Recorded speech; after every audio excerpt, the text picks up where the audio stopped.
Everyone, this is Poonam and today we are going to discuss about capacity to contract. And if you like the video, don't forget to say unsubscribe our channel Next Gen Study.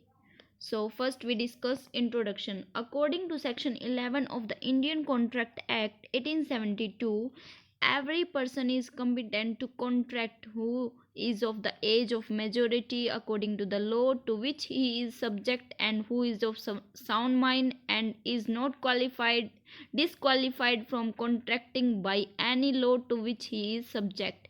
Means section 11 है जो Indian contract act 1872 का, वो कहता है कि every person, प्रत्येक person जो majority मतलब उसने कंप्लीट कर ली है 18 साल और लॉ के अकॉर्डिंग और वो साउंड माइंड का हो और डिस्क्वालिफाइड नहीं किया गया हो बाय द लॉ, वो सब कॉन्ट्रैक्ट कर सकते हैं, वो सब कैपेसिटी के अंदर आते हैं.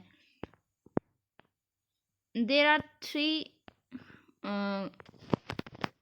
things. First is who attain the age of majority, second who is of sound mind and who has not disqualified by law is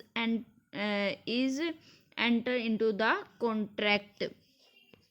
And according to the Indian Majority Act 1875, the age of majority in India is specified as 18 year.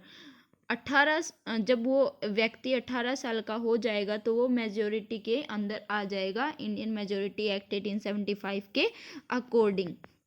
Next है minor. अब minor क्या होता है? In simple words, minor who has not completed the age of 18, जिसने 18 साल पूरी नहीं की है. Second, a minor is incapable of understanding the nature of the liabilities which is arising out from an agreement. वो एग्रीमेंट क्यों नहीं कर सकता? क्योंकि जो उसको कॉन्ट्रैक्ट के अंदर है जो लाइबिलिटीज़ है, जो ड्यूटीज़ है, जो राइट्स है, उसको पता नहीं होता, इसलिए वो एग्रीमेंट नहीं कर सकता. From this we can say that a contract with minor is void ab initio, means which is void from beginning. अगर कोई इंसान माइनर के साथ कॉन्ट्रैक्ट करेगा तो वो स्टार्टिंग से ही वॉइड डिक्लेयर कर दिया जाएगा and it can not be enforced in law, और वो कोर्ट में इन्फोर्स नहीं कराया जा सकता. जैसे कि एक केस है मोरी बीवी वर्सेस धर्मोदास घोष, जिसमें प्लेंटिफ जो होता है वो माइनर होता है और जो अटॉर्नी ऑफ मनी लेंडर होता है उसको पता है कि ये माइनर है, तब भी उसको लोन ग्रांट कर देता है. और जब ये केस कोर्ट वो लोन वापस नहीं देता तो ये केस कोर्ट में जाता है तो कोर्ट कहती है कि that minor agreement is void so he is not liable to repay his loan. क्योंकि वो स्टार्टिंग माइनर के साथ कोई भी एग्रीमेंट किया हो वो स्टार्टिंग से ही वॉइड एव इनिशियो होता है. Next is person of unsound mind. Unsound mind क्या होता है? According to section 12, a person is said to be unsound mind of for the purpose of making contract. मतलब अनसाउंड माइंड के साथ कॉन्ट्रैक्ट किया नहीं जा सकता. At that time when he makes it he is capable of understanding.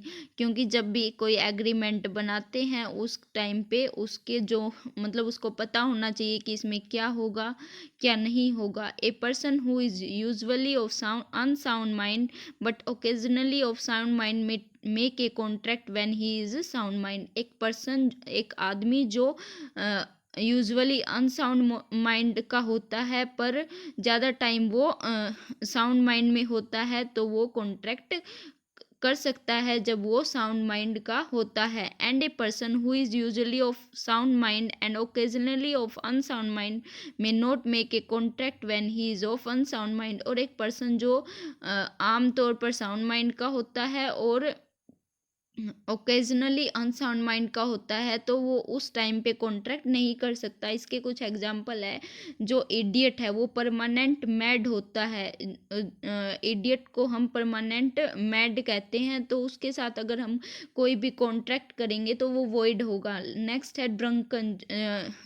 जब किसी व्यक्ति ने शराब या कुछ और नशा किया है और वो स्थिति में नहीं है कि कॉन्ट्रैक्ट कर ले और उस टाइम पे जो कॉन्ट्रैक्ट किया जाएगा तो वो वॉइड ही कहलाएगा. अदरवाइज अगर वो नशे में नहीं है तो वो कॉन्ट्रैक्ट करता है तो वो वॉइड नहीं होगा, वैलिड माना जाएगा। और है ल्यूनाटिक, जो अगर वो उस स्थिति में नहीं है तो वो कॉन्ट्रैक्ट कर सकता है।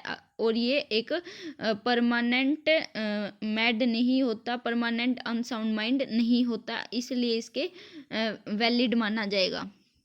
नेक्स्ट ये जो दो केस है ये अनसाउंड माइंड के हैं। And the next is persons disqualified by law, जो व्यक्ति कोर्ट के द्वारा डिस्क्वालीफाई किए गए हैं वो person. First alien enemy, alien enemy वो होते हैं मतलब एलियन वो लोग होते हैं जो मतलब भारत के सदस्यों को छोड़कर, भारत के लोगों को छोड़कर जो बाहर के देश हैं वो सारे एलियन बोले जाते हैं। और एलियन एनिमी वो होते हैं अगर भारत के साथ पाकिस्तान की मतलब अगर लड़ाई हो रही है या फिर मतलब ऐसे दिख रहा है कि लड़ाई हो सकती है तो वो हमारे एलियन एनिमी है और हम उनके साथ कॉन्ट्रैक्ट नहीं कर सकते।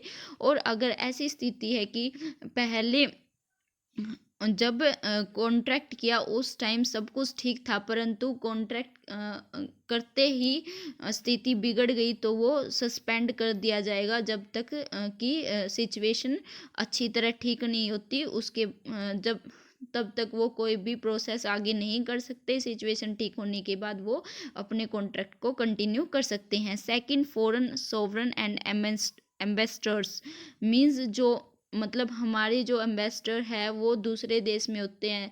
जैसे पाकिस्तान का ये एग्जांपल ले लो, अगर पाकिस्तान का एक एम्बेसडर हमारे यहाँ पर है तो हम उसके साथ कॉन्ट्रैक्ट नहीं कर सकते। नेक्स्ट इज कन्विक्ट, कन्विक्ट होता है अपराधी, किसी भी अपराधी के साथ हम कॉन्ट्रैक्ट नहीं कर सकते, ये डिस्क्वालीफाइड बाय लॉ है। नेक्स्ट कॉरपोरेशंस मतलब कंपनी वगैरह है, तो कंपनी एक दूसरी कंपनी से कॉन्ट्रैक्ट कर सकती है, एक नेचुरल मैन के साथ नहीं कर सकती। नेक्स्ट इंसॉल्वेंट, इंसॉल्वेंट के साथ भी मतलब जिसके पास कोई प्रॉपर्टी वगैरह नहीं है उसके साथ भी हम कॉन्ट्रैक्ट नहीं कर सकते। ये 3 ग्राउंड है।